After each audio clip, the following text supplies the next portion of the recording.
Rappin' with ReefBum is sponsored by Bulk Reef Supply and Ecotech Marine. Hey, what's happening, everybody, and welcome back to another episode of Rappin' with ReefBum. I'm your host, Keith Berkelhamer. So tonight, I welcome back both Dr. Sanjay Joshi as well as Mike Paletta to the show. What's happening there, guys?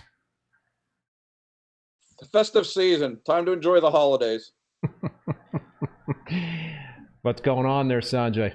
Time to finish grading. You got to finish grading. You got a whole bunch of tests or papers there that need your attention. Finals. Yeah. Yeah, semester ended last week, so now it's time to grade. Yeah. Well, appreciate you taking some time out to talk reef with us once again here. It's always a privilege and a lot of fun to talk to you guys. So apologize for the technical difficulties. There were some gremlins going about there in terms of doing something funky with Mike's Skype, but we got all that figured out with a new link. So we're ready to rock and roll. Just some quick intros here.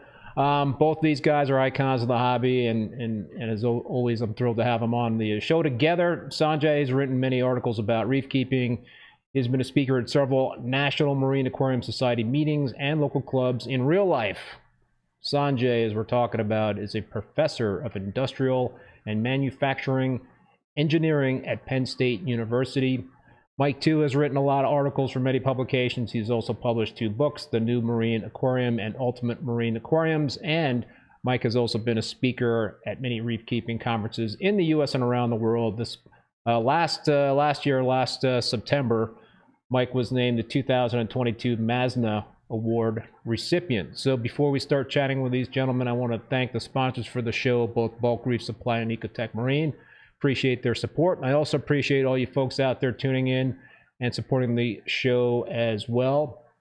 Please hit that like button, spread the word so we can get more people into the live stream. And as usual, please drop your comments and questions in the chat. I see we have a whole bunch of people already in the chat. So, gentlemen, what's going on? What's new with the tanks? Well, I'm actually, Sanjay is following me and he's starting to experiment a little bit. So for the last 2 or 3 months, he's been experimenting with adding ammonia to his tank. Uh-oh. I've been doing now for 6 or 8 weeks, and we're both seeing pretty good results from what, in seeing his tank in October and seeing mine now. I'm getting slightly faster growth, as indicated by looking at the tanks, but also by faster calcium and alkalinity consumption. But we also found out that if you aren't managing your nitrates, they'll tend to bump up pretty quickly. So it's good because corals obviously absorb ammonia in priority more than they like nitrate. So that's what got Sanjay started it. But seeing his results, I decided to try it as well. So now we don't have just Anecdotal. We have 2 guys that are crazy enough to try it. Sanjay, why did you start doing that?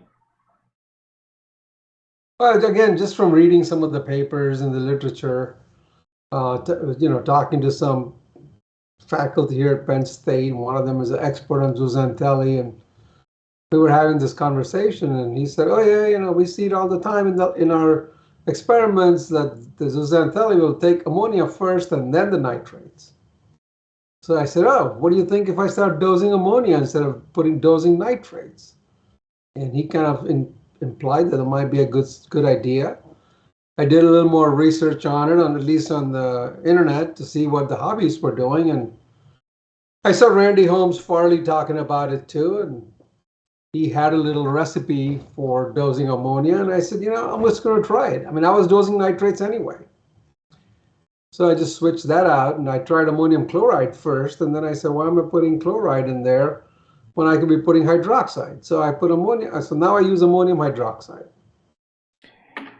And, it's like managed to keep my nitrates around 3 or 4 parts per million, which is way lower than what I've ever run my tanks, But the corals are all happy. Yeah. So it's seeing Sanjay's tank in October from seeing it in February. It was like night and day. I mean, the corals. Well, you see it now. It'll be another night and day from October they were now. Literally starting to grow out of the water like good old Sanjay's corals always were. They were vivid coloration. The dead spots had basically all been grown over. I mean, it was remarkable with 6 months. But how long have you been dosing the ammonia? 3 months, 4 months? Yeah, about 4 months. Okay, yeah, I've been doing it 6 weeks or 8 weeks. And I keep my nitrates a little bit higher at 15 because I was dosing them as well. And I've seen the same thing. I mean, the colors are popping, the corals are encrusting faster. And like I said, the ammonia or the alkalinity went up by about 30% consumption-wise, and calcium went up by about 25% consumption-wise. I can say that because I'm using dosers, and I know how much I added before I started dosing the ammonia, and now it's bumped it up significantly. I did some rough calculations because I was struggling with keeping the alkalinity up, It kept dropping into the 6 and 7 range pretty much every day. So I was like, let me do some calculations and see how much I'm adding. And I was adding almost around 4 DKH per day, and it was still dropping in the day. So I've bumped it up even more. Now I'm up to over 5. Whoa. So there's a lot of alkalinity going into my tank now, and I was surprised by the numbers there. That's a good thing. That's why I sent you a message. Remember, I said, what is your calcium reactor putting out? Because mine was putting out about 30 DKH. And so now I tweaked that up, and now it's putting out 50 So how do you DKH. do that, Sanjay? I just wasn't putting enough CO2 in there because I was afraid of dropping my CO2 down quite a bit. Because at night, my CO2 was still getting to about 7.7. Oh. And the day would swing all the way up to 8.3. So I said, you know what, I want to get that night number up a little bit. And I was afraid of adding more CO2 by bumping up the dose. But I found that now, I bumped the alkalinity now to way beyond what I was running at. Now I'm running it close to 8 or 9, mostly towards the 9. And that seems to help with the pH a lot. You were running the Destaco reactor, which would shut off at night. It had the light sensor. You still running that, or are you running a different calcium reactor? No, I always ran that 24/7. Okay. I've got a different reactor now. I got rid of the stock. Yeah, you're using the Reef Octopus, right? The single Yeah, chamber. the reef octopus. Yeah. Yeah, I don't think that reef octopus can keep up with my tank. Well, your corals are too happy. That's what's going on there. Are you Yeah.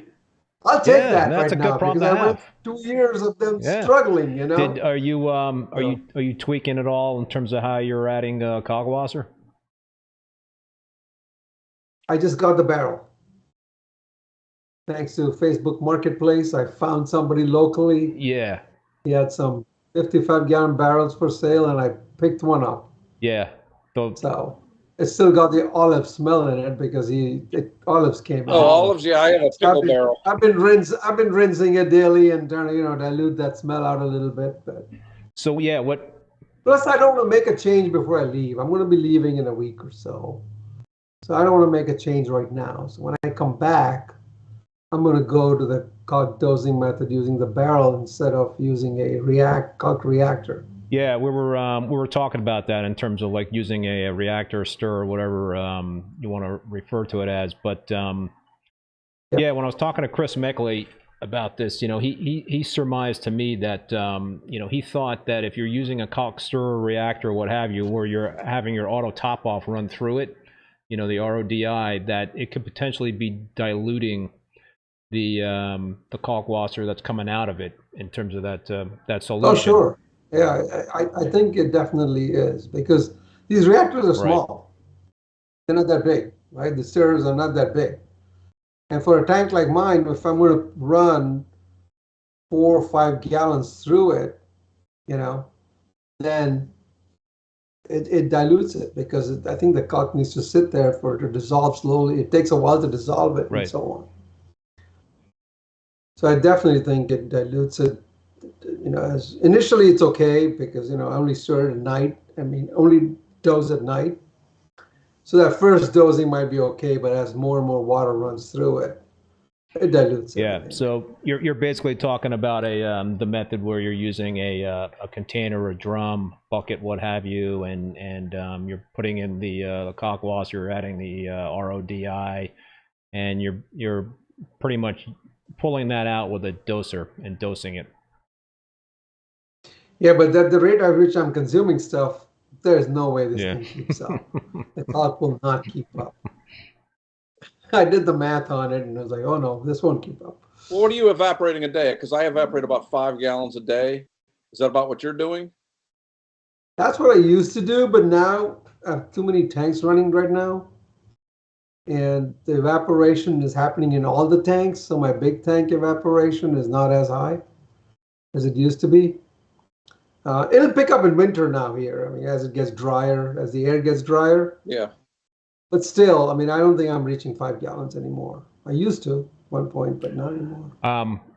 So Intrinsic Reef has a question. What is y'all's opinion on adding vinegar to Kalkwasser? I started following Dr. Bingham's recipe of 45 mLs per gallon and have seen better acral coloration and thicker tissue. Any thoughts on vinegar to Kalkwasser? Yeah, it will definitely increase the concentration of the alkalinity in your Kalkwasser. So that's definitely a possibility, but I'm afraid of at the same time, if you're adding so much of vinegar to your tank, right? I don't know what it's going to do, especially with a big tank and you got 5 gallons of system. And I'd much rather add the vinegar separately, so it can be reduced and dialed in, as opposed to tying it in with the calc. If I had a smaller system, I would probably do that, but with a big system like mine, I don't want to tie up too many of these things, and I want control over all of them right now. Yeah. So let's get back to the ammonia dosing, and so do you both honestly believe that the better coloration health of your corals are due to that starting that dosing? Is that something that you kind of one change you made and you've seen those kind of results, or no? I think it's incremental. I think most of the things we do right now are incremental. I can't really say I've done something that's like, wow, in 2 weeks it was something amazing. It's just the slow, gradual improvement of things. And once you start to get them growing faster, you start to see better coloration, because everything that's growing faster typically is better colored. So it's just me being patient and me incrementally doing things rather than herky-jerky, moving, changing something or testing something all the time. I've gotten to the point where everything has been stable roughly for the last 9 months. Now I do one thing and I let it look for 3 or 6 months and see what it does. Like I said, I'm at the 6 or 8 week mark. I've increased my alkalinity and calcium consumption. The coloration of my corals are as good as they've ever been. But is it due to that, or is it due to my being steadier and not fluctuating things? I can't say for sure. But in another couple of months, if my alkalinity and calcium levels continue to increase, then I'll say it's probably due to the ammonia, because it had stabilized at one point. It's taken Mike 30 plus years to finally listen to me. I'm waiting for you to listen to me once. And not make these herky-jerky things that he always does. You know? Well, you know, the mentality is something's going wrong with the tank. You want to have it, you want to fix it as soon as possible. So if there's 2 or 3 variables in play, right? You play with those 2 or 3 variables, but that always ends up as a... You never know which one. You never know which one. It's actually worse than that, is that you're always incrementally trying to make things a little bit better, not realizing that all you're doing is slowing things down every time you change something. So if I can stress anything to anyone after 40 years of doing this, I can't believe next year's my 40th year of having a reef tank, which seems like I was basically a child doing this. But you were too, Sanjay. You were soon after me. But it's 40 years is a long time to do anything. But seeing that I have finally developed patience after 40 years, I mean, that's what this hobby has taught me, is patience. But it took losing half the tank, fighting all these battles to really learn not to constantly be tinkering with the tank. What would you guys, and I know this depends in terms of what you're exactly doing in terms of tinkering, but any ballpark answer in terms of how long you should give an experiment to see whether or not that experiment works? Is it weeks? Is it months? Months. I generally go 3 to 6 months. 3 to 6. 3 months. 3 months. Yeah. I mean, I see it with corals all the time, right? I mean, I blast my tank with light compared to other people, right? And white light. And every time I get a frag from somewhere, they pretty much go through a shock in my system, and it takes them at least 3 months to recover. I run slightly less white light. I don't run it everything full blast for 10 hours like Sanjay does. I run it for 6 hours. But I've also learned the hard way that I'm not a survival of the fittest guy like Sanjay is. I'm a let's slowly acclimate the stuff. So I started down at the bottom, then I move it up 3 weeks later, then I move it up, because I'm planning on keeping these corals forever. So if it takes me 3 months to get the coral in the place I want it, that's not a big deal anymore. I used to always be in a hurry. We got to move it in. We got to put it in there and let it grow. Nothing ever takes off for the first 3 months you have it in the tank. You know, I'm sorry. People send you these 1/4-inch frags and show this monstrous growth in 6 months. I've never had that. I've had them settle down for 3 months, then they start to encrust, then they start to grow. But it takes a while, and it takes a while. Yeah. God bless the people that can have a coral grow into a full-blown colony in 2 weeks. I've never had that. I want to meet those people. Yeah. I want to come and stay at their house for 2 weeks and actually observe it. Yeah, you guys. Some corals will do it. Some can grow really fast. Yeah. Right? No, some corals grow much faster than other corals. I mean, my torch grow But like still, weeds in my tank. 3 months of frag is not going to become a colony by any means. No. What? And particularly the size frags people send. I mean, I'm going to be writing an article on this. That I did a study in. I'm trying to think. What the German guy is. We both did a study and looked at mortality as a function of the size of the frags. And the mortality of frags for less than ½ an inch is so high, it's not worth getting ½ frags. And for Sanjay and I, who are waiting for these to grow into colonies, we may be dead before they actually grow into colonies. So we've given up on ½ or smaller frags. I sent you guys some chunky frags. How are they doing? Yes, you did. They're doing great. They're doing good. They're doing good. That's a lost art, right? Actually. Yeah. Sharing and sending whatever larger frags, that is a lost art. Turtle reef. Well, Go ahead. With the economic downturn, I'm seeing people have been culturing and holding frags longer. So the last few frags I've gotten from shops have been much bigger than they were 6 or 9 months or a year ago. I mean, they're like double or triple the size. So I'm quite happy about that. Well, yeah, Mike, you wrote an article on Reef Builders about the whole landscape, right, in terms of the online frag stores and local fish stores. You want to, should we delve into that a little bit there in terms of the what's been going on? Yeah, I basically, in talking with people, because one of the nice things about having done this long is that I talk to a lot of people and have a lot of friends in the hobby.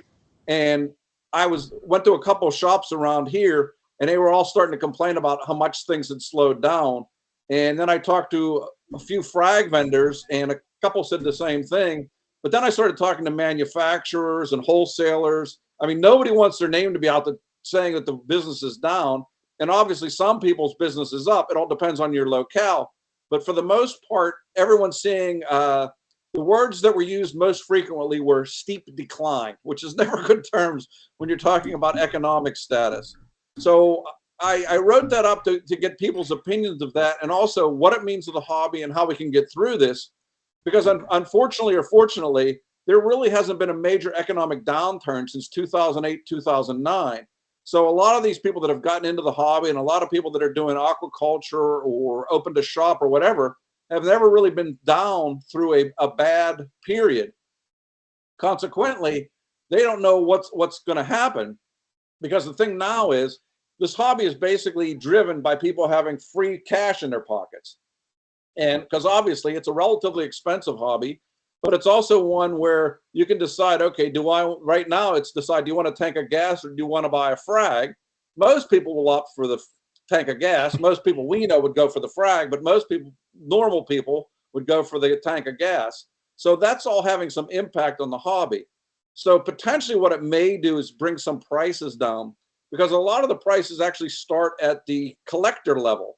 The people in Indonesia and the people in Vietnam and the people wherever all have the internet. And when they see corals going for $500 and $1,000 a piece, and they were selling them for $10, they're scratching their heads going, why am I selling this for $10 when people are getting, 500 times the price of it? So obviously the prices there went up, but more importantly, the price of freight has gone up 3 or 4-fold. It's starting to come down a little bit now. It's come down a lot in the last 6 months, but it's still significantly higher than it was during COVID.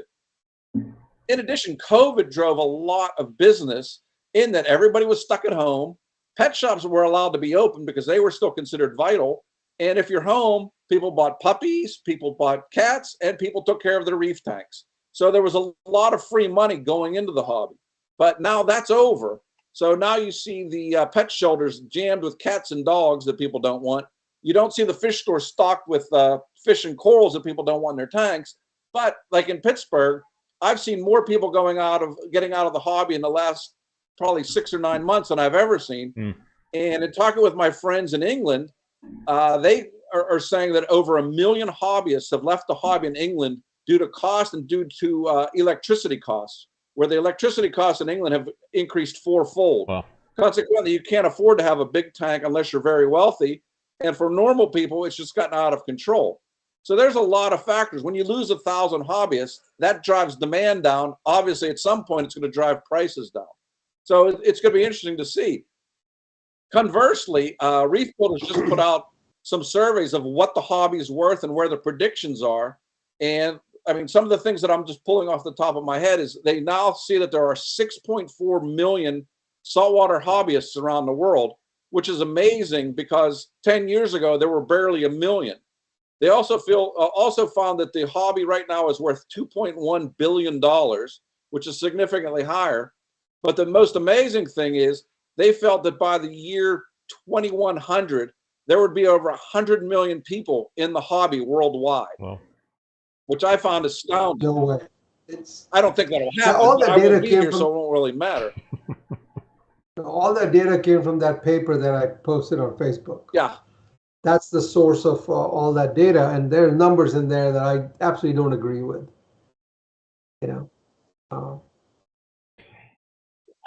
Unless they're counting hobbyists as freshwater hobbies in that number. Yeah, The number of reef aquarius is just I way always too thought it high. was like around that million number that you cited, Mike. That was 10 years ago. I kind of thought that it was always around 1 million mark. I don't know if that was a worldwide number or a U.S. number, but I kind of thought it was a million worldwide. But yeah, over 6 million does seem pretty high.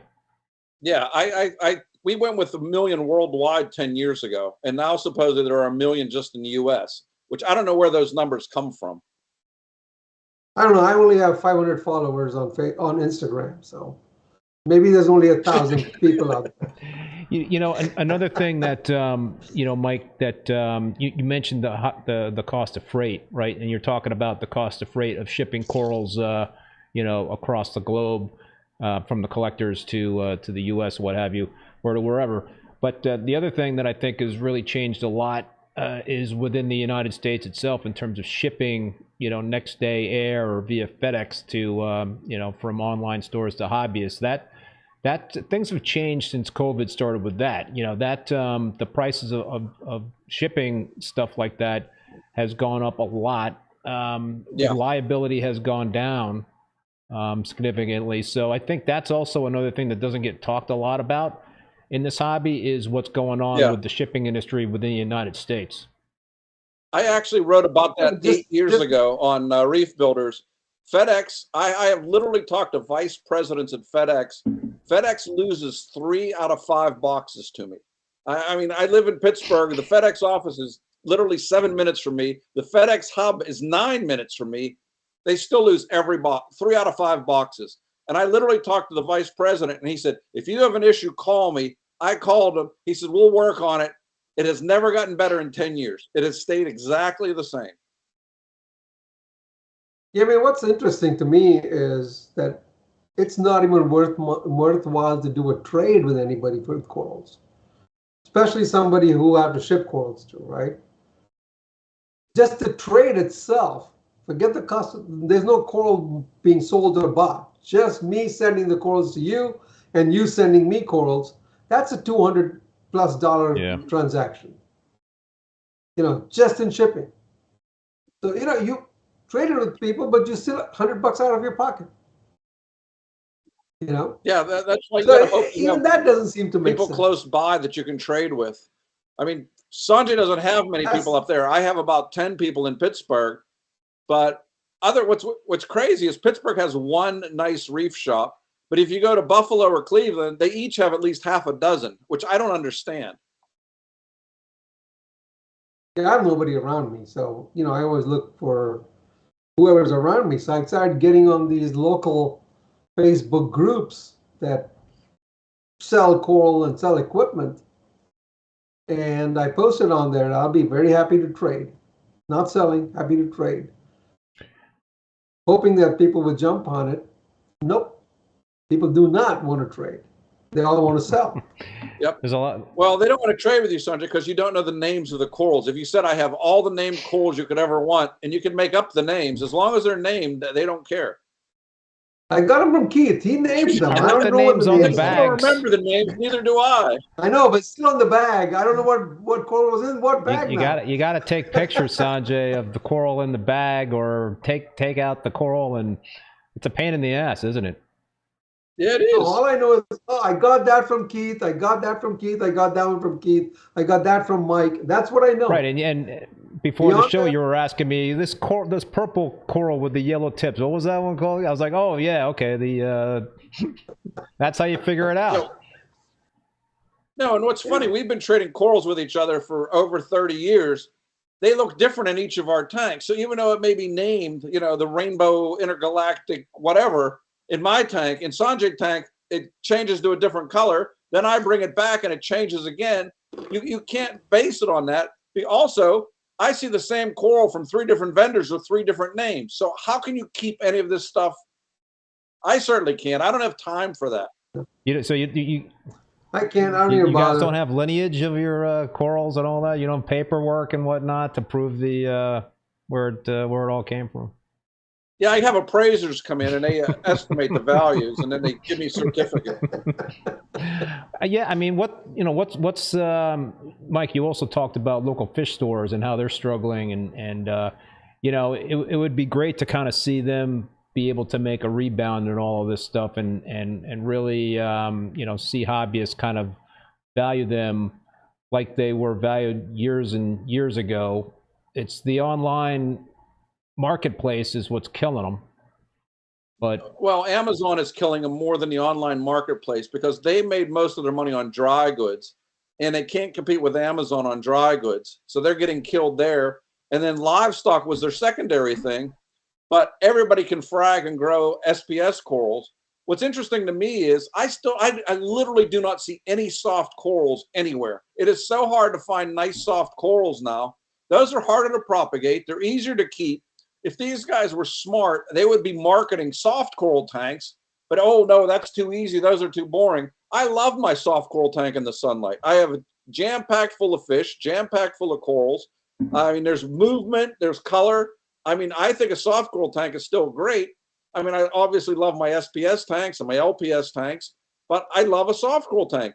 If these guys were smart, they would start marketing what a soft coral tank looked like and sell it to beginners and introductory people and get them excited about the hobby again. But everybody wants to sell them the most colorful stuff at the most expensive prices. Half of them fail, and you don't make money on somebody that's closed their aquarium. I don't know what they're thinking. Yeah, but your soft coral tank doesn't have the $600 latest bubble mushroom, does it? No. Well, that's the whole thing. I mean, you've got pretty much hobbyists who are trying to acquire pieces where they can actually make back their money and then some. Yeah, and that's the mindset of everyone. It's basically a huge Ponzi scheme is how the hobby is based now. It's not based on let's enjoy the hobby, let's sit in front of the tank and look at the fish and look at the corals. It's, oh, I bought this coral for $200. In 6 months, if I can grow a frag of it and sell it for $100, I got 50% of my money back. If I can do that again in 6 months, I'm even. Well, when everybody's doing it, it's the people at the top that sold you that $200 coral that made the money. It's not the guy at the bottom trying to sell it for $100. He never makes his money back. And, you know, it's basically how a Ponzi scheme works. Yeah, all those $1,000 rainbow splice frags, they're not worth $1,000 anymore. Well, the way you grow that coral, Sanjay, or I was told you could buy them for $200 or less. A piece with. I saw frags on Black Friday for $79. I mean, it's a millipora. It grows really, really fast. Yeah. So it's not the be-all and end-all anymore. So if you were one of the early guys and you got in on the $1,000 deals, yeah, that was good. It's a Ponzi scheme. Yeah. I proved my point. I'm seeing some comments here in the chat. So the Meckleys are saying that international freight has gone down a lot, almost back to normal. But and Greg Carroll is saying the same thing. But you know, but the prices are not coming down for international, I guess, the freight. But the domestic is still going really. Yeah, but the international freight should bring down the price of these corals, right? Yeah. Oh yeah. Wholesale prices have happening? come down. I don't know. Wholesale prices. If somebody doesn't buy corals, I have no idea. Right? What was that, Mike? The wholesale prices have come down some. I mean, they're not back to where they were pre-COVID, but they're not as high as they were in 21 and early 22. They have come down some. Plus, you're seeing more sales and stuff from wholesalers because things are building up. There is I mean, I've had a couple people when I was talking to them say there is a glut of corals right now.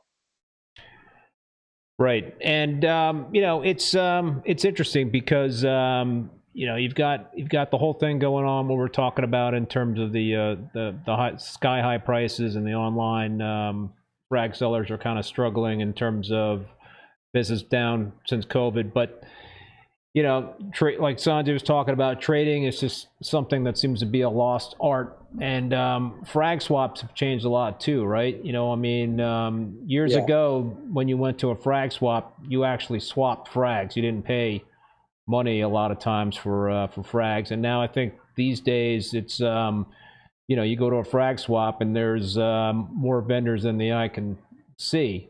So it's tough. There's a lot of people out there selling stuff. I mean, Everybody's selling. Pretty much. Yeah. Most people are selling. Everybody except the two of us. Well, I mean, given what you guys are going through right now in terms of the success with the tanks, is it pretty much all the episodes of the RTN, STN over with for both of you guys? And I think we talked about this the last time. Sanjay, you don't even know what really the cause was for your tank. No, I don't even know what it was, but it's over with now. You know, the real test is going to be again March and April. Yeah, March and April seems to be when it kicks in. March and April? When it really kicks in. Yeah. Why is that? We don't know. Somehow it's when things are blooming again. It's spring. We don't know if it's pollen. Although I did take some frags and put a high amount of pollen in the water with them. Didn't let it touch them, just had it irritate them.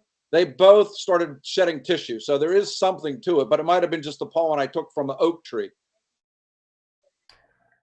So yeah, that's a natural thing for the reefs, right? Yeah. Oak pollen. Yeah, reefs don't get a lot of pollen on them.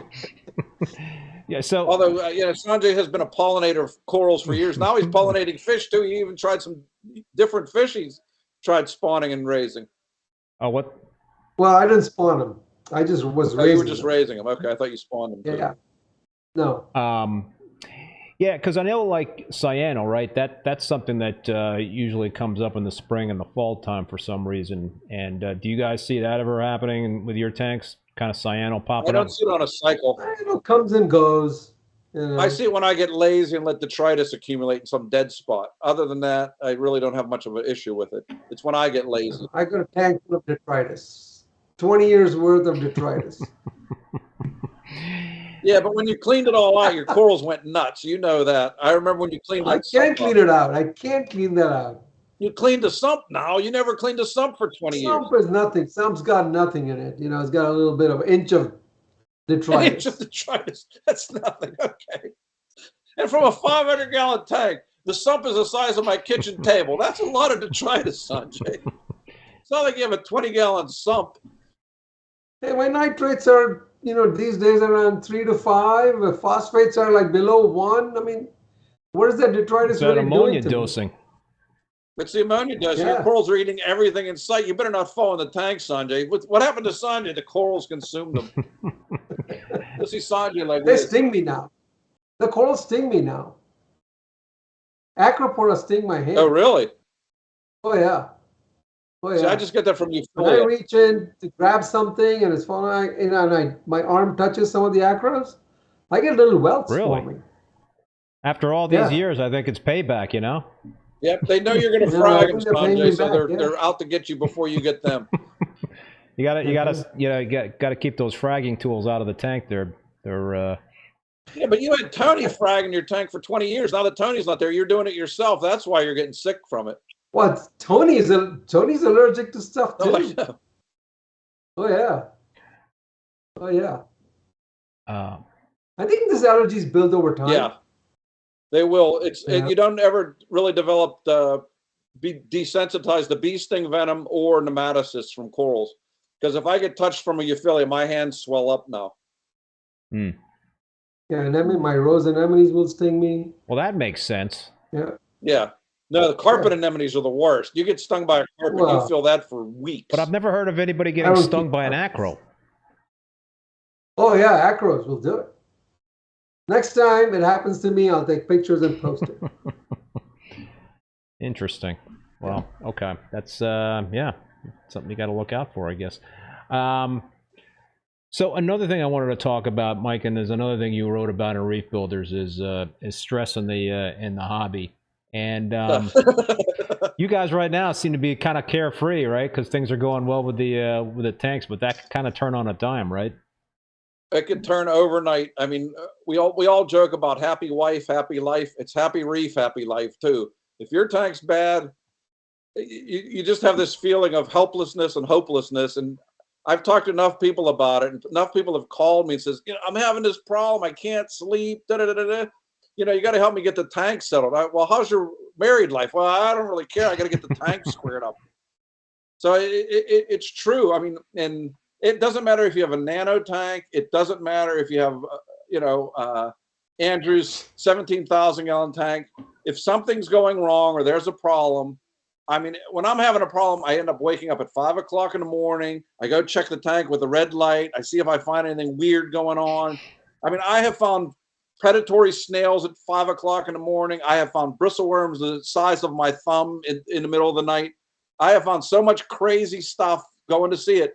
But when I can't sleep and I'm worried about it, that's what typically happens. And I've talked to enough people, they're the same way. They can't fall asleep. Their mind's racing. Okay, what is this going on? Is that going on? So, I mean, the bottom line is you have to solve it. And then it is relaxing. I mean, like I said, the soft coral tank I can sit in there for hours because there's always something going on. I mean, I got 2 new fish in the last 4 months that I have fallen in love with. They're blue gudgeons. They're nothing spectacular, except they're electric blue.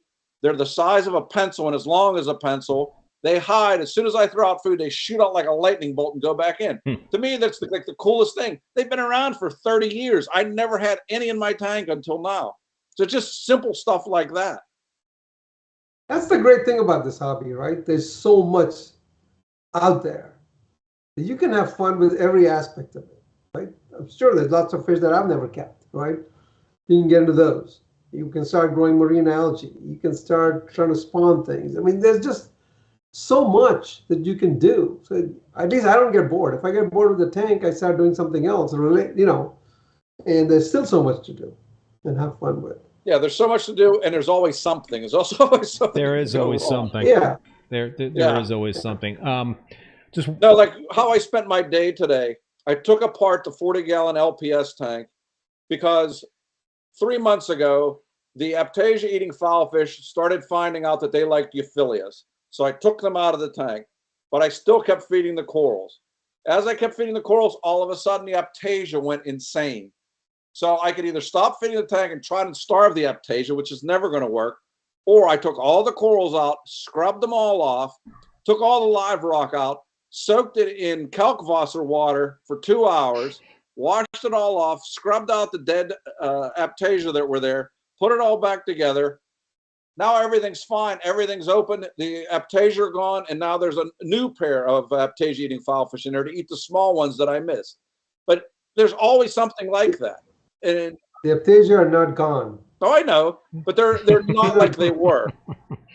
But I took They're hiding in your pipes. They're hiding in places. I soaked the pipes. Those things will grow without light. They grow overflow without boxes. Oh, I light. know. I soaked the pipes. I soaked every piece of live rock. I scrubbed off every piece of coral. I scrubbed the entire tank down of Aptasia. I know there are still some in there. That's why I put a new pair of Aptasia-eating fowlfish in there. I've always had great luck I also with. found 3 fish in there that I didn't know I had because I hadn't seen them in 6 months. I've always had really good luck with the peppermint shrimp, keeping the Aptasia in check. But yeah, I haven't been able to My find black them. cap eats them. My black cap will eat all the shrimp. what's gonna eat all the shrimp? The black cap grandmas, Yeah, they'll eat shrimp. Hawk, They'll eat 'em. hawk, Yeah, his It's black cap 1 grandmas are like trout. They're like this big. And what are those fish you put in and they ate them immediately? The little Friedmanis, or what little fish you put in? Oh yeah, I put some Friedmanis in there, and he just swallowed the whole That Friedmani right sucks. away. Yeah. I mean, That's a major bummer. he swallowed the baby mandarin, but then he spit out the mandarin. They don't like the taste of mandarin. Yeah, the mandarin has a. But he damaged it enough that I don't think the mandarin is alive. You know, I haven't seen it, but I don't think it's alive. All right, let's take a couple of questions from the viewers here. Greg Carroll, what's happening there? Greg, how much ammonia is Sanjay dosing? We're both dosing 40 milliliters of a. What do we put in? What's 20 grams and 500 milliliters. what? 20 grams in 1 liter. 20 grams in 1 liter. Okay. 20 grams in one. And then I dose about 40 ml of that every day. Yeah, I have mine on a dosing pump, so it dumps in 10 milliliters 4 times a day. And your systems are total volume? Roughly the same size. Yeah, around 600 gallons total. 600 gallons total. range. And does it matter in terms of the ammonia hydroxide that you're using? Is there a particular, are you just trying to find pure? No, we got the same one on Amazon. Same one. Amazon. Okay. Is there a risk of overdosing? Yeah, I mean, I would There always watch is the a fish risk the of first few overdose. times you dose it, but I've not had. I mean, I have 300 pounds of live rock in the system. I think it can handle, 10 milliliters of ammonia. So Yeah, and I also, I'm starting to even wonder how long does the ammonia stay in the water column? I'm assuming the corals absorb it relatively quickly. Or does it even get out of my sump before the things in the sump consume it? I don't know. And does time of day matter in terms of dosing? I just dose the whole day. I mean, I just use I the whole dose day, and I during daylight dose when the them. corals probably are going to be more metabolically active than they are at night. But that's just I could try at night, but I'm not experimenting other than just adding the ammonia. Like I've learned, don't do 12 variables at once. And you're not. Yeah, mine just goes 24 and you're not turning hours. the skimmer off then. No. No. John Wright, does Mike change his miracle mode now 50% a year or all of it? I change. I have it in 3 10-gallon or whatever bag buckets. I do one every 6 months. One every 6 months, and that's in the sump. Yeah. Yep. Yeah. Okay. So they last 18 months is the oldest one, and the youngest one is new. So there's always one being switched out. So how do you know it's ineffective after 18 months? I don't know. It's just what I've been doing since 1996. So I'm stick with the same routine. You're the guy, don't change anything, so I'm not changing anything. I know that it works. Tom 202, do you guys see nitrites? No. No. But we both are dosing. You're still dosing vodka, and I'm dosing vodka because the nitrates did start to climb up, and once I started dosing vodka, they came back down pretty quickly. You're dosing vodka too, correct? Yes, really small amounts, just to add a little bit of carbon all the time. Yeah. That way, when I need to crank it up, I can. I don't have to wait for things. Well, my in-laws are from West Virginia. You know that expensive vodka you use? I can now get vodka for $5 a fifth. So that's what I'm dosing with. I buy the cheapest vodka from the liquor store. I know it's $10. I'm getting it for half of that in West Virginia. So that's what I'm doing now. Yeah, but one bottle of vodka lasts me for a long time. It's not like I'm putting a lot of it in there. Yeah, mine lasts a month, exactly 1 month. No, mine lasts, almost a year now. What are you dosing? A put milliliter? That's not probably doing much. I'm not dosing that much. Yeah. So you guys are dosing vodka to help accelerate or propagate the bacteria growth in your in your tank versus dosing bottled bacteria, correct? When I did the Cipro treatment, afterwards I dosed a bunch of different bacteria. And since then, I've been adding the vodka basically to keep the bacteria where I want them. And how do you know, the level of bacteria? Are you still doing aquabiomics tests, Mike? No, because half the time it comes back inconclusive. So I stopped doing that. But I'm not seeing any problems with the coral. So it's basically the eye test. Okay, I'm not seeing RTN or STN. So I'm assuming things are stable and better, and the corals are much more stable. So like I said, I'm trying to keep things like this rather than here, here, here, here. And obviously that's paying benefits now. And after doing all these things and getting to this point, I'm sticking with what has been working rather than, you know what, I'm going to tweak this. I'm no longer of the opinion I can make something that much better by making a change. It's more, I can make things that much better by keeping things stable. And how do you guys get to the to that baseline level of vodka that you're dosing? I mean, do you kind of like follow those formulas that are out there? Because there is a risk if you dose too much of that stuff, then that can cause issues. Yeah, you can get a gram-negative bacterial bloom and wipe out the fish very quickly. The worst case I saw that was David Saxby's tank 20 years ago. He had an automatic vodka doser, and he was fiddling with it. And he went in the other room to take a phone call because cell phones weren't out yet. And the entire fifth of vodka got dumped in his tank. And 3 days later, you couldn't see the tank. It was totally cloudy. And all the fish were dying from big red sores on them from gram-negative bacterial infections. It was the craziest thing I've ever seen. And then I'm not dosing that much. No, but if if you dose a fifth in like 15 minutes, that's. Oh, yeah. I mean, I'm not doing that. No. I dose 30 milliliters in 3 liters of water, and then I dose 100 ml of that every day. No, I'm dosing. I'm dosing maybe 1 ml a day. Yeah, I'm dosing 30 milliliters a day. I started at 2 and gradually got it up to where my nitrate levels are where I want them at, which is between 10 and 15. So I test every 3 days, and if the levels are good, I stay with what I'm going. If they get a little bit high, I add another extra little bit. If the levels are low, I add a little bit less. So, Mike, you're not dosing any more bottle bacteria like MB7 or anything like that. You're just doing the vodka dosing. Yeah, because I mean, talking with Claude Schumacher of Fauna Marin, he kind of laughed. He says, I don't understand all these people telling you to dose bacteria every week. Bacteria should live. If it doesn't live in your tank, what is the good of adding it? And I have to agree with him. I mean, bacteria live virtually in everything and everywhere. If you got to dose it every 3 days, there's something wrong. So, I mean, they're making money selling bacteria, and we don't even know what's in there. We don't want the strains. We don't know the concentrations. So, like I said, I dosed 6 or 7 different kinds of bacteria after I did the Cipro treatment to try and get as wide a variety of good bacteria as I could, hoping that the manufacturers were indeed providing me with good bacteria. And since then, I've just been dosing a relatively moderate amount of vodka, and everything has been stable. So I base it on that rather than I'm going to do a test and see where the levels are. I knew the levels were bad whenever the corals were dying. Then when the corals stabilized, the levels were all balanced. The corals are not balanced now. That's the same thing with doing an ICP test. I'm a big fan of doing ICP tests, but I'm a big fan of doing ICP tests when the corals are good as well as when the corals are bad. Most people wait to do an ICP test till they have a problem in their tank, but they didn't do the baseline. You got to have a baseline to know where the problems are. I mean, I was just talking to someone, his barium levels were off the scale. I said, what were they before? Well, I don't know. I'm assuming that's it. I said, they may have been this high forever. It may be something else. You can't base it on one test when you're having problems, that's where the problem lies. You needed to do it when everything was good.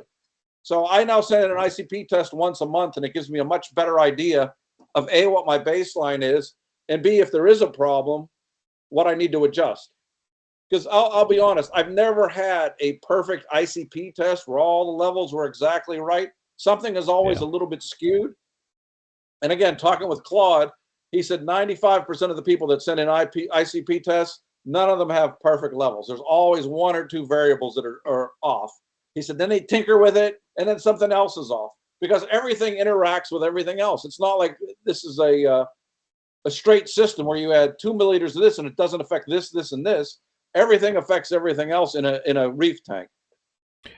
Are you guys no longer tweaking certain elements based on ICP test results? I'm not tweaking them. I'm trying to keep them stable. I mean, the one I found that was the most important to me, I know Sanjay doesn't believe this, was fluoride, because my fluoride levels were always exceedingly low. They were like 0.31, and you're supposed to have them at like 1.2, 1.3. Now my levels stay at around 1.25, 1.35, and the corals have stabilized from that. I've been doing that now since February. The fluoride levels have been nice and straight. Mine hover around 0.3. Yours are still 0.3? There you go. Are you so? Yeah. You're not dosing fluoride, Sanjay? No. Nope. I mean, I You don't were, see you a were difference. dosing it because you Yes. got me the fluoride that I was dosing. I did. I always keep everything in hand. You never know. Yeah. But the thing is, I don't notice anything different, right? I mean, it's not visible to me. And I saw blue coloration come out when I started dosing fluoride. That was the one thing that I could really pinpoint in terms of dosing certain elements. When I started dosing, but you can't guarantee me that nothing else changed. I made That's that. the I thing. started dosing fluoride. I didn't change anything else. There you go, Sanjay.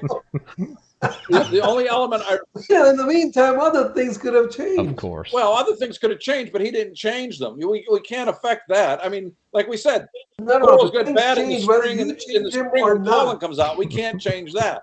So I mean, there's Things change without you changing them. yeah. That's the beauty of a reef thing. You don't there's have to change them. there's a lot of change. anecdotal evidence out there. Let's just say that, I guess, right? Well, getting back to ammonia, that There's a goes. lot of anecdotal for bacteria. Why don't you keep dosing bacteria then? Why are you picking and choosing which anecdotal stuff you should go with? You already did that. Whenever you started dosing ammonia, you're back to Dick Parent peeing in the tank, Sanjay.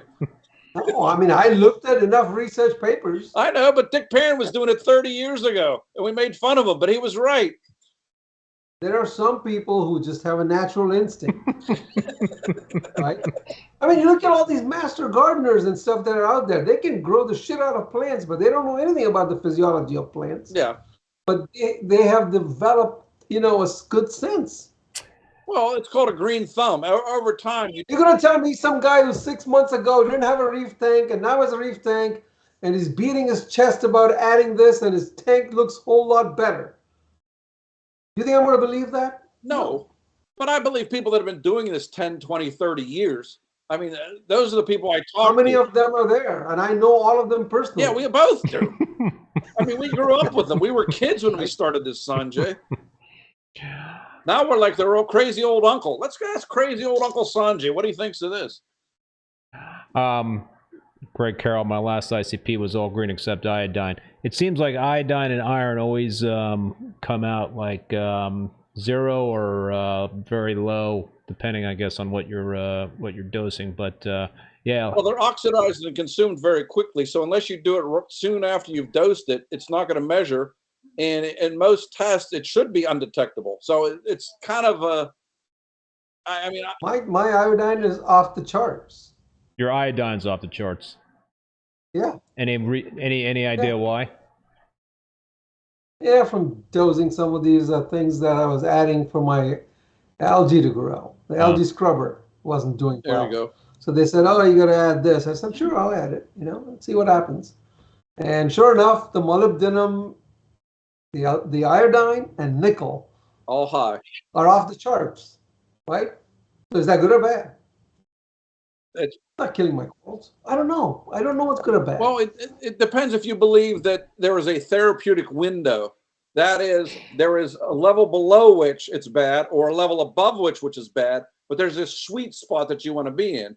And unfortunately, I don't think anyone has exactly what the sweet spot is for everything. And like I said, out of all the ICP tests that go into Claude, and he's done over 200,000 of them, very few of them are all in the sweet spot. Some are higher, some are lower. And the question is, what does it mean? No one knows. Right. I mean, do you believe that we can manipulate the corals better than what they're in the wild? No, but I don't believe a reef tank. I believe that. A reef tank is a small section of a reef. A reef tank is a totally different organism from a reef. The only thing it has in common is it has water in it. Other than that, it's not the same. So I think that we can manipulate the environment and get these corals to actually grow and look better than what they look in the wild. I agree with you. I mean, you've been diving, I've been diving. I've never seen a reef that looks like your tank. I've never seen a reef that looks like my tank. I've never seen a reef that even looks like a shop's tank where everything is colorful. I mean, when I went to collect corals in Fiji for a 5,000-gallon tank, we would swim over a football field to find one coral that was colorful. I got to plug my computer in. I'll be right back. Well, while you're plugging your computer, you're losing power. I do want to thank Rob Upstate New York for that super chat at the beginning of the show. He had to take off, but it said, Keith, Sanjay, and Mike, I will watch later. Keep helping me with all of this knowledge, buddies. Thank you, Rob. So Sanjay, is the scrubber offline now, or are you still using the scrubber? No, it still runs, but I'm not adding chemicals to make algae grow. I mean, to me, again, it's counterintuitive, It's like, why am I putting in all the effort to get algae to grow? I have way better means of controlling my nitrates. Well, yeah, you're doing the ammonia dosing. You've got the vodka dosing. I got vodka dosing. I got other options, right? Mm-hmm. And now to keep this bacteria going, I mean, the algae growing, now I got to add stuff. Is your phosphate also equivalently gone down, or is your levels like 0.01, 0.03? No. It's not that low. No. It never gets that low. How low are you running?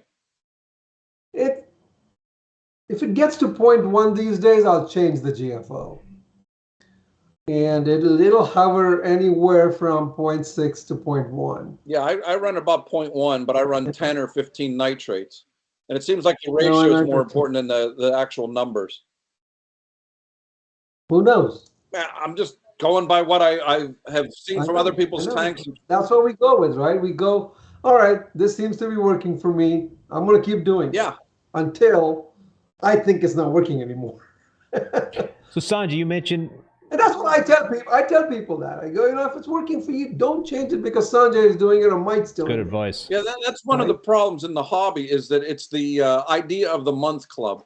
Whoever has the latest idea, we got to do this. And then someone else says, we got to do this. I mean, it is problematic, and it's been that way literally since we started. But now we have so much more information and so much more data, but people still want to listen to someone that has a 20-gallon tank and has 10,000 posts and know, well, this guy has to know. No, I never learned anything talking. I only learn listening. So I try to listen as much as I can rather than talk. One thing that seems to be like all over the place in terms of like on social media and what have you are these do-it-yourself coral snow recipes. What do you guys think about coral snow? I think it's a good flocculant. Yeah, I actually It definitely cleans the clears water. up the Clears water. the water. Yeah. You guys utilize that coral snow? Yeah, I make my own.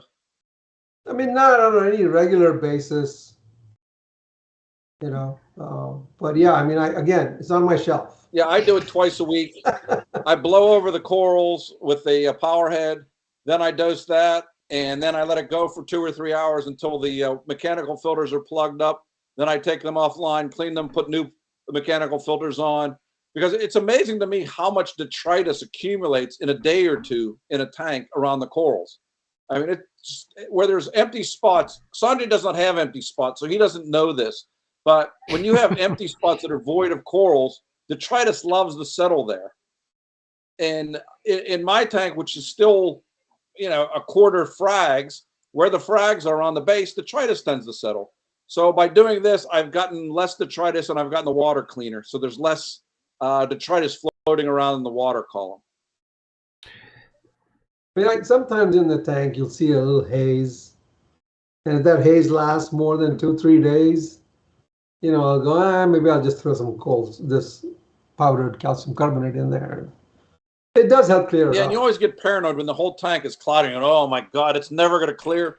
3 hours later, it's like, wow, look how it looks like the corals and the fish are suspended in air. How clear it does make it. Do you think that could potentially help with cyano issues? Do you think that coral snow treatments is a good preventative measure and even potentially something that can be utilized to eliminate cyano? It can help reduce the detritus, which to me is still one of the main causes of cyano.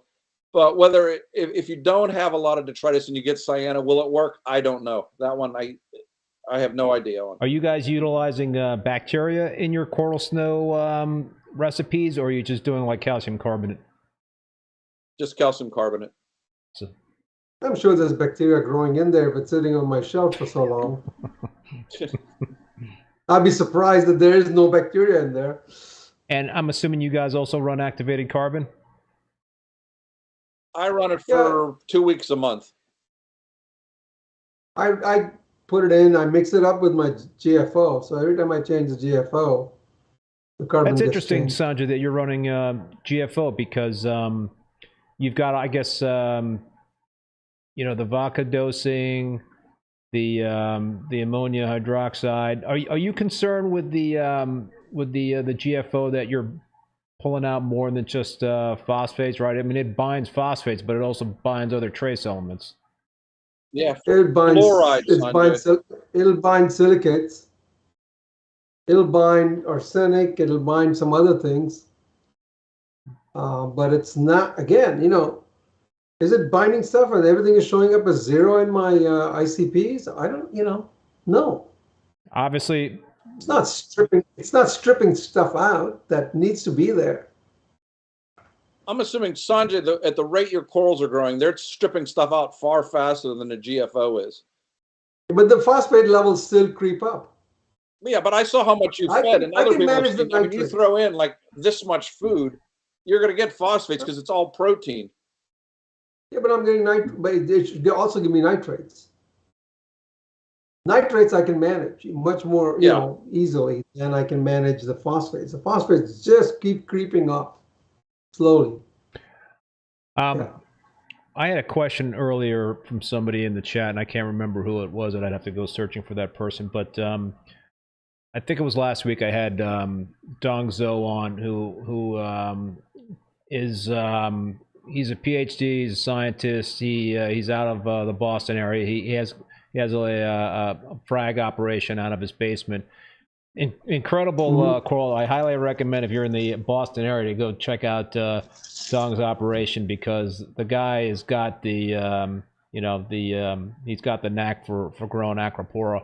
But on the show last week, he mentioned that he has started to dose vitamin C, and that I guess about over 10 years ago that was kind of like a thing in the hobby to dose. 30 years ago, Albert Thiel suggested doing vitamin C 30 years ago. It's carbon dosing. Yeah, he basically says there's scientific literature that backs it up for coral growth. You know, it's potentially can reduce the chance for RTN, STN, so it's beneficial to the coral tissues. Have you guys ever dosed it and thought about dosing it? I dosed it 30 years ago, as it was also touted then as a treatment for ick. It didn't work. Didn't work. No. So it's like I said, it's been around for at least 30 years. Albert Thiel was selling a vitamin C supplement for reef tanks back in the day. So it's been around literally forever. I mean, it's citrate, right? So essentially whatever citrate is going to decompose into. And to me, it's another source of carbon too. Yeah, it depends how much you're dosing, until someone has two tanks comparing A and B, one getting vitamin C, one not.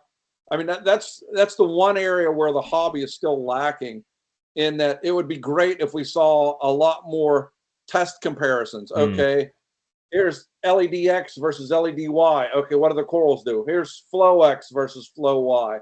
And over time, not over 2 or 3 months, but over 6 months or a year. Those are the kind of things that I wish hobbyists would do, rather than worrying how they're going to name a new coral, but come up with something in the literature or something. If you have 2 tanks, run a comparison of them. I mean, I would like to see somebody do that. I mean, Bulk Reef in its early years did more of those comparisons, but that's changed over time.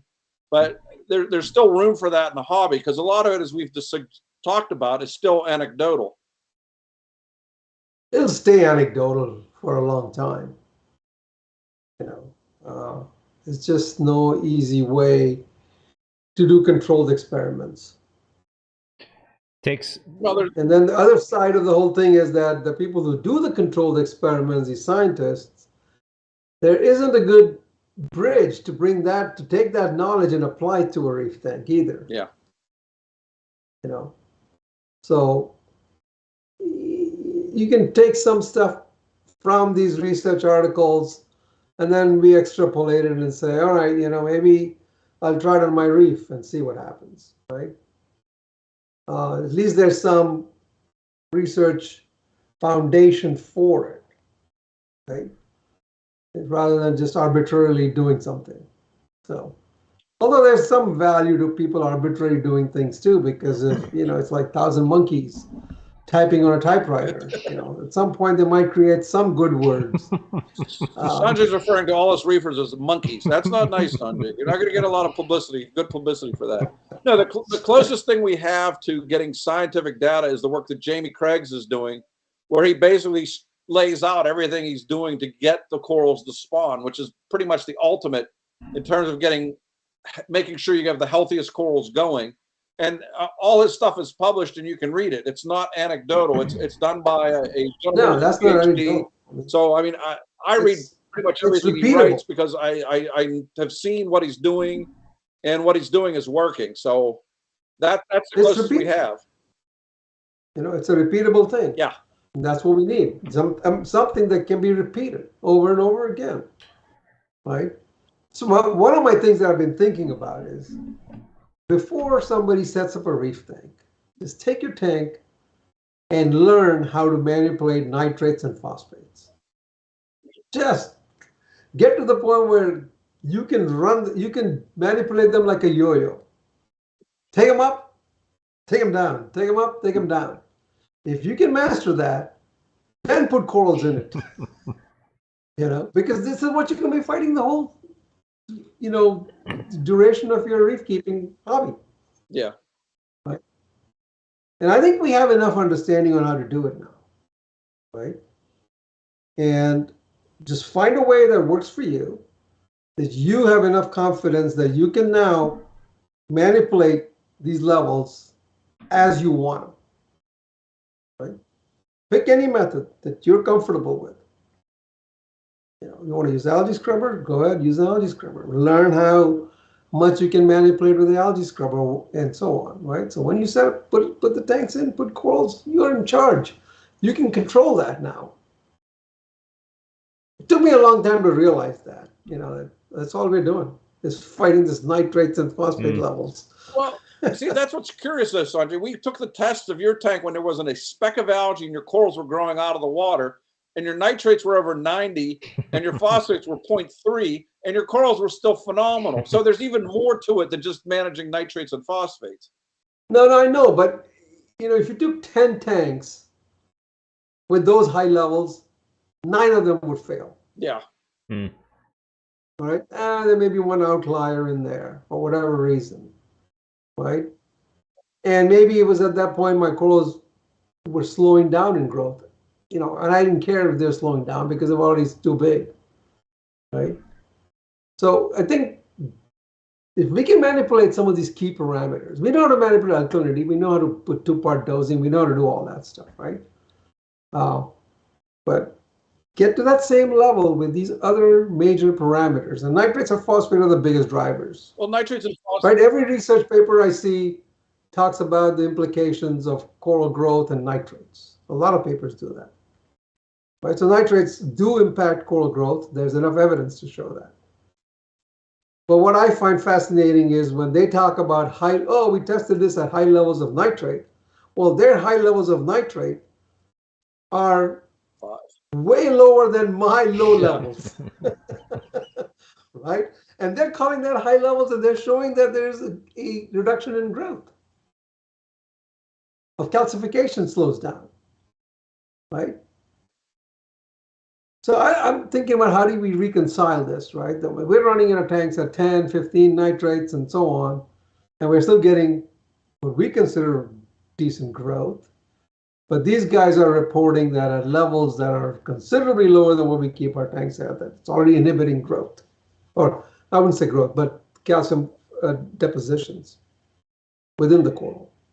Same thing with phosphate levels. I mean, the numbers, what they call high, is numbers that we don't even get in our tank. Is it like on a natural reef, though, like nitrate levels are pretty much average, like around 0.1? I mean, very low on a natural reef? Yeah. But like we said, you can't base a reef because it's an infinite amount of water. Yeah. So it's constantly washed, low concentration. Yeah. Versus you have a But they're still concentrated. getting the nitrates somehow, right? They need nitrates. They're getting them somehow. Maybe it's from the ammonia from the fish poop, and it gets consumed right away. But they're still getting nitrates. Otherwise, the corals wouldn't grow. Nothing would grow. Yeah, if there's no nitrate, I mean, without nitrates and phosphates, nothing. yeah, these people that advocated, I mean, you remember the low nutrient system, 0 nitrate, 0 phosphate. The corals were always like skeletons. I mean, they looked white and pale. Some of them had brilliant colors because they were stressed. And they had literally no growth in them. They couldn't figure out why. The same thing now. If you have a healthy tank and suddenly you bring your phosphates or nitrates down to 0, the tips where the growth is will turn white. Why? That's where the growth is. There's some interesting one research paper I recently saw that was talking about glucose and nitrates, or N, not nitrates. Glucose and nitrogen are the two things that the coral uses to balance out the zooxanthellae in their system. Again, I haven't really talked to Todd about it, our zooxanthellae expert, but that's one of the hypotheses that people are proposing, because they said the coral extracts the glucose, or gets the glucose from the zooxanthellae. Yeah. But if the corals can get it from somewhere else, they really don't need the zooxanthellae. So This experiments were actually dosing glucose in the water. And they found that adding glucose reduced the amount of zooxanthellae in the corals.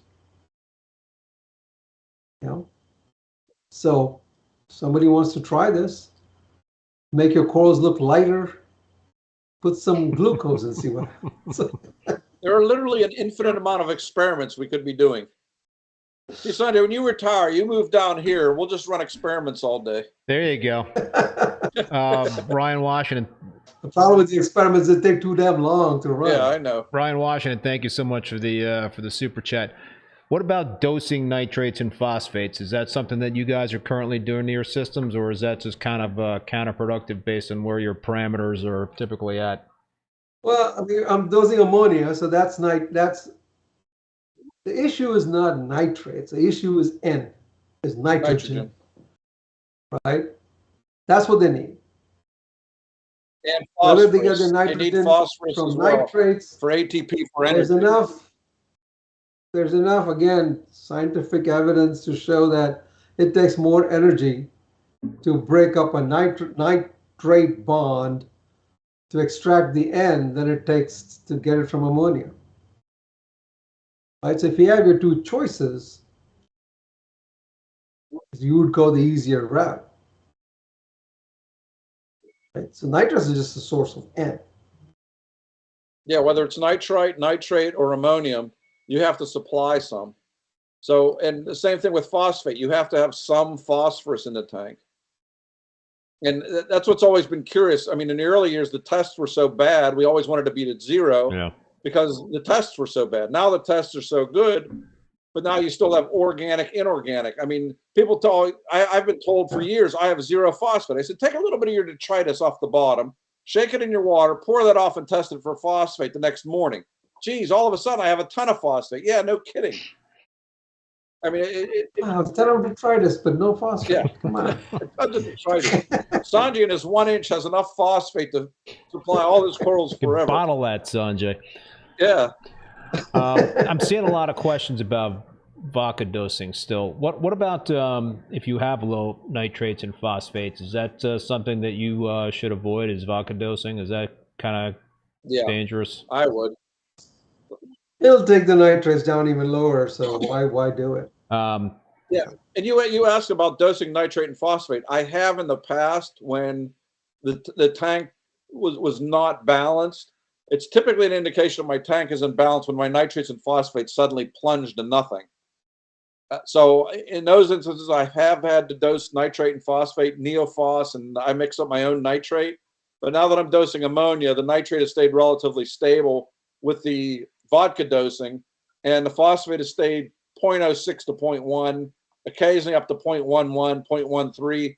But even at that, I haven't had an algae issue in the tank. So that's the main concern, is controlling the algae. Right. Keep fish, keep urchins, keep stuff that'll eat the algae. If you're going to fight algae only through chemical means, yeah, you're going to lose. You're going to lose. Yeah. What about cyano? What about cyano? There's no natural predators for. That's a whole different beast. And it's different in every tank, and it's different. I mean, it's in between a plant and a fungus, and it can live on anything. It can live on no light, bright light. It will drive you insane. Are you guys advocates for chemical? I had high nitrates, and I was going to say when I had high nitrates and high phosphates, I didn't have cyano. Now I have cyano now again. And with low nitrates and low phosphates. Are you guys advocates of chemical intervention with cyano? At some point, when it becomes unbearable, I'll do it. Yeah, whenever it takes off. But normally, I just go let it go. Let it go. It takes care of itself. If I see it in small little patches of small amounts, I blast it with peroxide, and that seems to manage and keep it under control. But if all of a sudden it just starts growing, overwhelming stuff, then I take out the ChemiClean and wipe it out. And I'll do a 2-day blackout and ChemiClean, and then basically it's always gone. And are you dosing some bottle bacteria after that ChemiClean treatment to try to replenish any of the collateral damage that goes on with bacteria with those types of treatments, or no? No. No. No. No, you're not wiping out everything anyway. It all comes back to, Yeah. whatever it was probably. Another vodka question. Why not vinegar? Can't remember. You can do vinegar. You can probably do You can do glucose. You can do vinegar. vodka. You can do a combination. I mean, there's lots of papers looking at people adding all three. It all depends on what you're comfortable with. And like as Sanjay said, if you can manipulate them and you find something you're comfortable with, do it. Don't constantly futzing around trying to find, oh, I'm going to add 2 more milliliters of vinegar and a little bit of sugar. Find something that works. Stick with it. Turtle Reef is wondering, should you be checking every 3 days when dosing vodka to make sure it's not dropping too fast? So how often would you guys recommend testing when you start doing vodka dose? It's not going to drop that fast at these low levels of vodka you're putting in. Yeah, unless you dump in a ton. But at 1 or 3 milliliters or 5 milliliters or even 10 milliliters, it's not going to have that significant effect because you're also not using the high grade, high proof vodka. You're using a lot of water in the vodka. So, and don't use the vodka that you have out that your kids can get to and just fill up with water. You make sure you have your own stash of vodka. Sturgis Reef, drink the vodka, dose the vinegar. Vinegar is cheaper. Vinegar is cheaper than vodka. So. Yeah. Monster Yoon, what about golden algae? You guys ever run into golden algae? That's dinoflagellates. That's dinoflagellates. Yeah, that's a whole nother. We could talk about that all night. Yeah, that is quite the hornet's nest in terms of all that. Yeah, if you have it, see if it's free swimming. If it is, put a UV sterilizer on it at night, and it'll take care of it. Yeah. If it's not free swimming, God bless you. You're screwed. There's a whole variety of things that may or may not work. Yeah. So. Yeah. Silicates. Dosing silicates. Yes. That seems to help with some of these other dinoflagellates. Essentially, the idea is to create a diatom bloom, which is fueled by the silicates. Yeah. The diatoms will eat the dinoflagellates, I guess, or outcompete them. And then eventually, if you just stop dosing silicates, the diatoms die off, and you're theoretically back to normal. But who knows? It could come back. That is a comprehensive discussion. Scott Zinn, are either of you dosing aminos or have tried in the past? What's going on with aminos? I have, and I have quit because I found that when I dosed them is when I had the worst bouts of RTN. Because some aminos, particularly the yellower ones, if you have an RTN issue, can exacerbate it. If you don't have an RTN-STN issue, then they may be worthwhile. But the question is, and we didn't even get to this, but in looking at the literature, there's almost nothing that shows the corals are consuming any of the stuff that we're adding. It's primarily the bacteria that the corals consume that are consuming this stuff. So whatever you're adding, you're hoping that the bacteria that the corals consume is actually consuming it. So the amino acids are going to be consumed by the bacteria, which is then going to get consumed by the corals.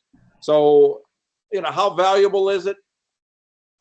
I added it for a number of years. I've quit adding it for the last year and a half since I had RTN, STN issues, and I haven't seen any dramatic drop in the success of the tank.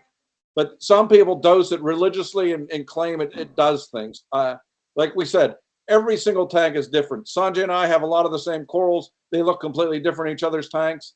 Everybody's tank is different. And until you accept that, I mean, you may want to have a tank like Sanjay, a tank like me, or a tank like somebody else. You're never going to get there. You're always going to have your own tank and be comfortable with that. What about you, Sanjay? Yeah, I mean, I dose amino acids when somebody gives them to me as free samples and says, here, dose. Instead of throwing it down the drain, I put it in my tank. Send all your free amino acids to Sanjay tonight for Christmas.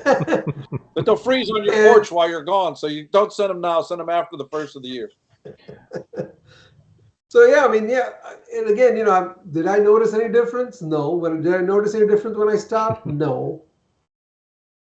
There's a lot of products sold in this hobby. There's different schools of thought on it, right? There's a different school of thoughts on it. Some people say they see a benefit. Okay. I'm not going to argue that. because maybe they do see a benefit because they're deficient in something.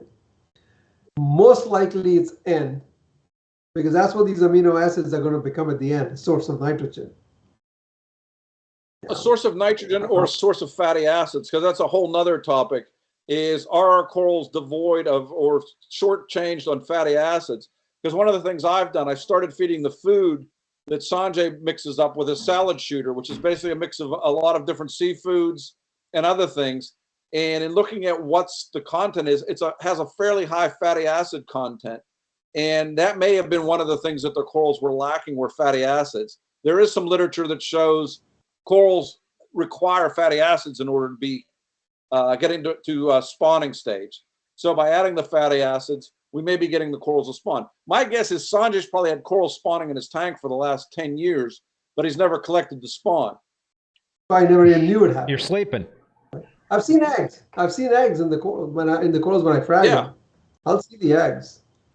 So they could be spawning.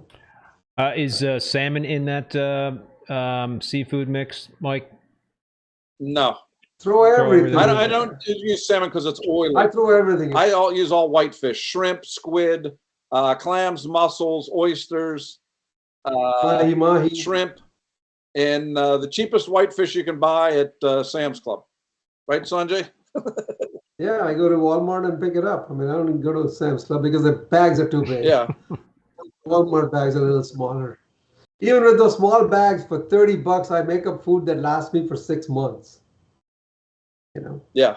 I throw everything in there. I put nori in there too. I put everything in there. It's like all in one mix. I put nori, I put Selcon, I put prenatal vitamins, I put Julian C veggies, all up, freeze it in ice cube trays, take out a cube, cut it in half, pop it in, fish go nuts. Yeah, I got a similar. And it's not that expensive.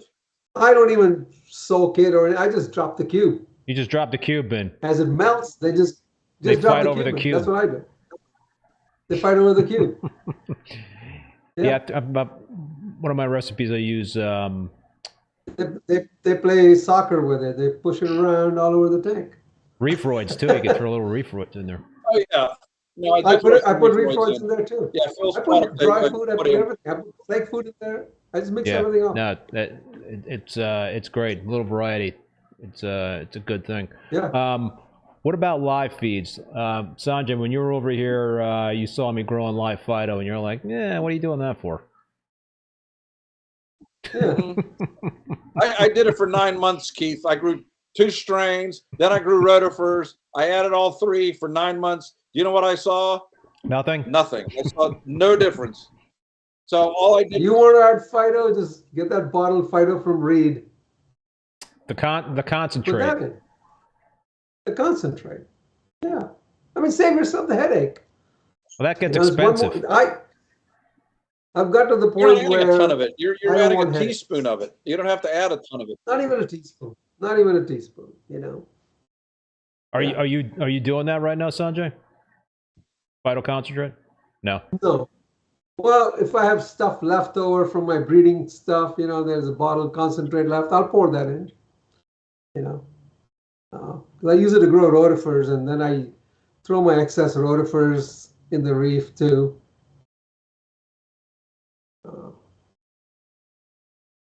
Yeah.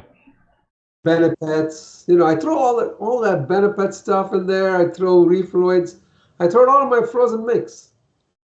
So there's particular sizes that are, you know, all the way from whatever the reefroid size is, or the benefit size is, and all the way up. Yeah, you don't put a ton of it in the frozen food, but you put a tablespoon or 2. That's enough. I also put dried garlic in it too to enhance the flavor of it. Yep. I'm not eating it, so I don't care about the flavor. The fish seem to like the garlic. You know? I'm Italian, so we put garlic in everything. Fish eat it. Plus, I think it's really important to get the fish to eating pellets. I always tell people that. You're still doing TDO, and I'm still doing TDO. TDO is... Yeah, I love TDO. I use it all the time. And that's my staple food when I'm traveling, right? I mean, my fish are used to eating pellets. Even with all the food I put in, Once a day, they always get pellets. And give them a wide variety. If you have a wide variety of fish, get the small, the medium, and the large, because the small won't eat. The small fish won't eat the big pellets. Will eat the little dust, and the big fish typically won't eat the small little dust pellets. Yep. So when you mix up your feeder, because I have the same feeder Sanjay. Well, I have feeders on all the time when I travel. They're all full of pellets, and they all have a mixture of the pellets. Yeah. Yeah, that was another thing we didn't really get into in terms of the stress parts of the hobby is traveling and getting the reef tank ready right before you leave for a while. That's pretty damn stressful if you ask me. I mean, I'm leaving in, next week sometime, and by Sunday, I'm going to stop putzing with it. Yeah. Yep. Don't do anything. So everything I need to do to that tank, buy a camera. Get it ready, will have to be done by Sunday. Yep, get a camera and get a monitor so you can check everything. A few days to observe whatever and hope that nothing major is happening from my little changes. I learned it the hard way. I used to always be putzing with stuff 11 o'clock at night when my flight was at 7 in the morning. Right? And that's when you find, oh, my pump is not starting up again because I shut it off and now the impeller is jammed and, oh, that's my return pump and I'm in trouble. And, it's just too much. It's too stressful and it just ruins the vacation and everything else. So, and I had my calcium reactor die right before I went on my honeymoon. Don't touch anything. Your calcium reactor died before your calcium reactor died before their honeymoon? Yeah.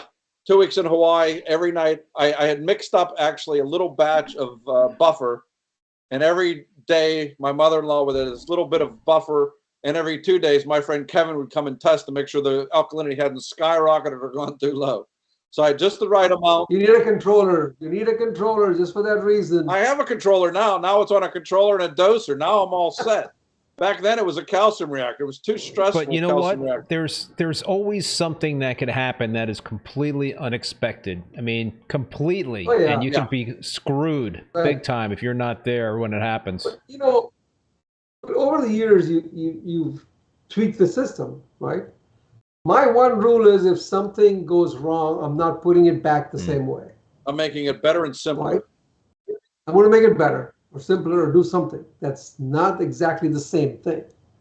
Because I know it's already failed once or maybe twice. Why put it back the same way?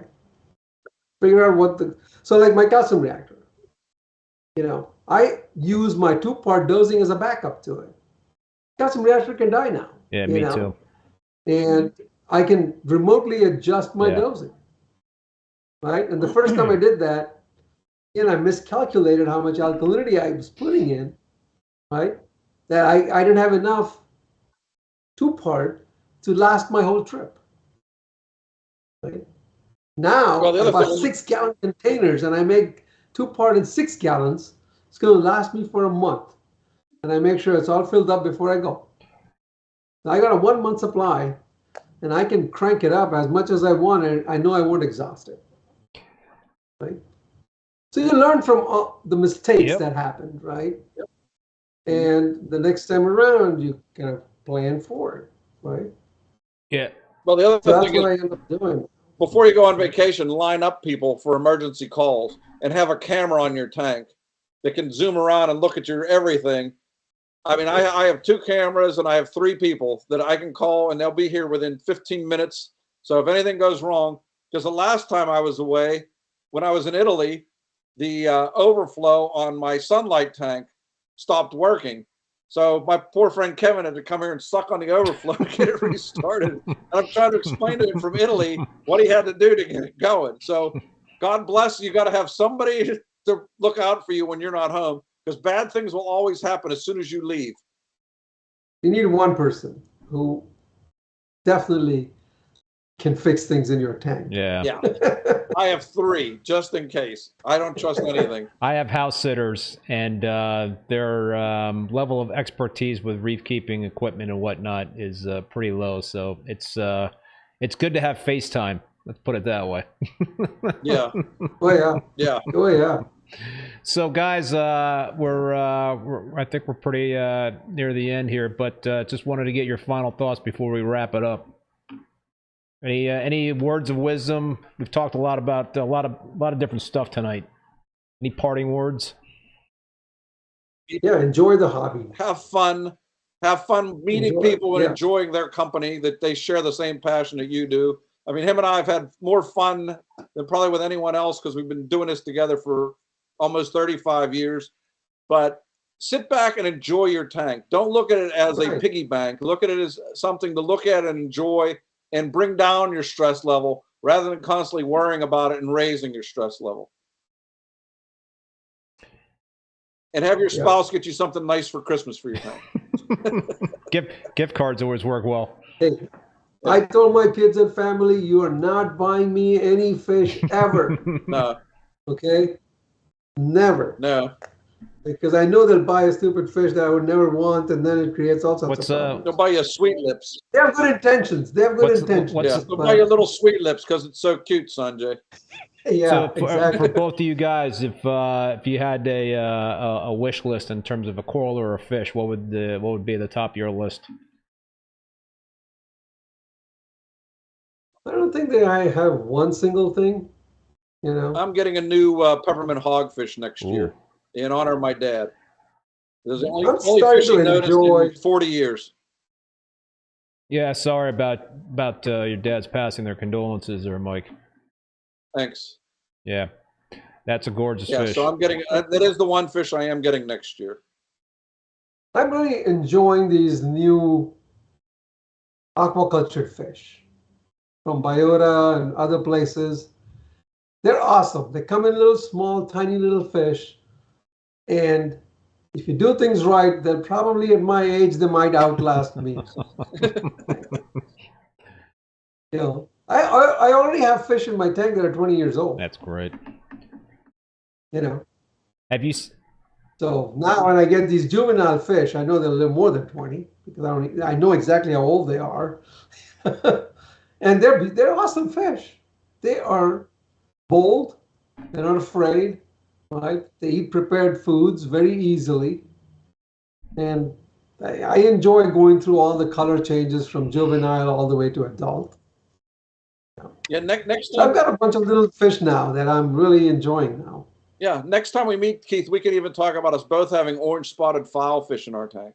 We won't talk about that today, but we both have them now. We're not telling everyone to go out and get them. I've had mine for 2 months. Sanjay's had his for 3 years.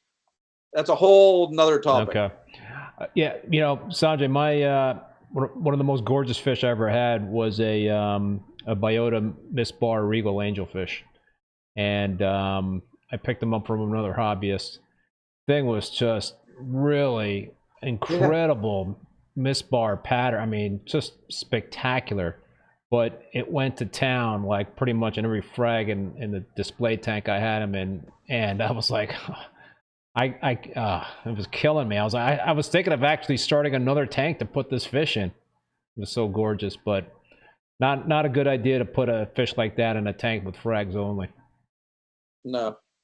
Our good friend Martin Lakin has one of those, and he has it in his sump. It has never been displayed for that reason. Well, it depends on the fish. It does seem to right? depend, I mean, yeah.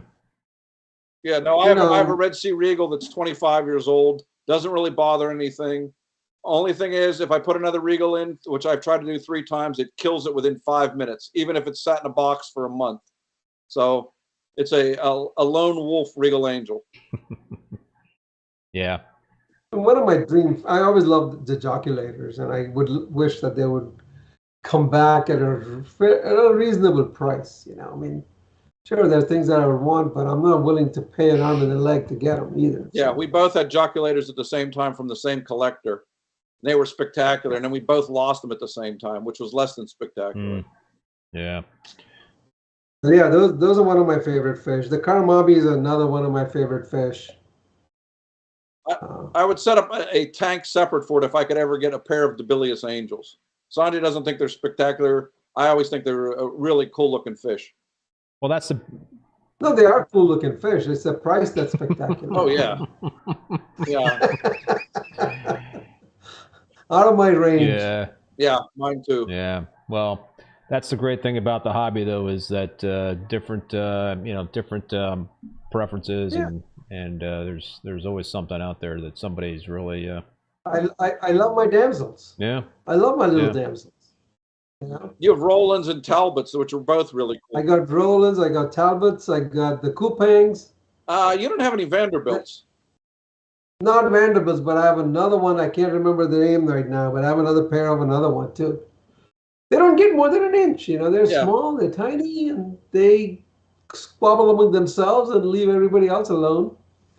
You know, in a big tank, you can get away with lots of damsels, and you know, I'm one of those people that are very happy with these cheap little fish. Yeah. Oh, and that's another topic. I mean, we'll talk about next time, literally Keith. all of my damsels are spawning in my tank. All of them are. Wow. That's another Yeah. topic we can talk about next time, Keith, is Euronema and how many fish are coming in with Euronema now, particularly damsels. Green chromis are like impossible. They all come in with Euronema. Mm. And even if you treat them in quarantine and manage them, it's bad. Really? Yeah. I've gotten 70 in since June. Not one is alive. Ooh. Wow. Yeah. And I've treated them. I've quarantined them. They seem healthy. Then all of a sudden, Yeah, there's nothing like a big school of, you know, green chromis and lyre-tail anthias, you know? Can't go wrong there. Those are my lyre-tail are my favorite. Yeah. Antheas. if I was going to do one last tank, so I've already done one last tank, but if I was going to do one more tank, it'd be a 240 with 5 heads of coral, as big, different shapes, a school of green chromis, a school of anthias, and maybe one oddball fish. That would be it. Yeah. I mean, I have 12 anthias in my 12 lyre-tails in my tank, and one male spawns with pretty much, I would say, at least 10 of them every night. That's a frisky one. Yeah. The nice thing about the lyre-tails, they don't switch to males that quickly. Once they switch to males, then 2 males cannot even coexist in a 500 Yeah. gallon tank. Wow. Yeah. Yeah. Oh, yeah. So, you know, for 2 or 3 years, the one male will dominate, and then one female will get big enough and switch to a male, and the old male is done once that happens. Yeah. Yeah. Gorgeous fish. Yeah. Anyway. Yeah. All right. Well, listen, guys. Thank you so much for taking the time again tonight to be on the show. Good luck, Sanjay, grading those exams. But there's, I'm assuming there's light at the end of the tunnel since you're going on vacation, right? Well, yeah, there's always is. That's the beauty of having a semester. Yep. It always ends. And then restarts. Yeah. But yeah, Yeah. it always ends. Yeah, All right, guys. Well, thanks again. I also want to thank both Bulk Reef Supply and Ecotech Marine for sponsoring and supporting the show, and also want to thank all you folks out there for tuning in and watching. And big thank you to Paul, who was the moderator, as well as the president of the Boston Reefer Society. Please join and support your local reefing clubs. They are so important to this hobby. Also want to let you know that all episodes of Rappin With ReefBum are available as podcasts on Spotify, Apple Podcasts, Google Podcasts, Stitcher, and Amazon. My next Rappin With ReefBum live stream will be on Tuesday, December 19th, 7 p.m. Eastern Standard Time with Chris Meckley from ACI. So that should be another great show. If you want to check out the full upcoming schedule of guests, visit reefbum.com under the YouTube section. Until next time, be safe.